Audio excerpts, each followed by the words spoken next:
Hey guys, welcome back to the channel. In today's video, I'm going to show you how to use Perplexity in VS Code. It's super easy and only takes a few minutes to set up. So let's jump right in.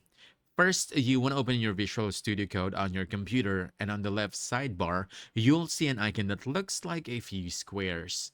This one.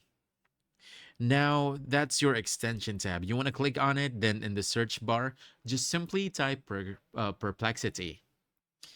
Then look for the one that says Perplexity AI. This one, that's the official extension. And once you find it, just click install. I already installed mine, so it's no longer here. Then after installing, you'll notice a new icon on the left side. This one, it looks like two chat bubbles. You want to click on that and you'll see your Perplexity panel. From here, you can select your preferred model.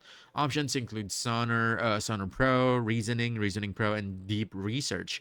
Just pick the one you like, then click Open Chat Window. A chat window will pop up inside VS Code. Now you can type your coding questions directly into it. Just hit Enter to send your message or press Shift plus Enter to add a new line. And that's it. You're now using Perplexity inside VS Code. It's a great way to get AI powered coding help without ever leaving your editor.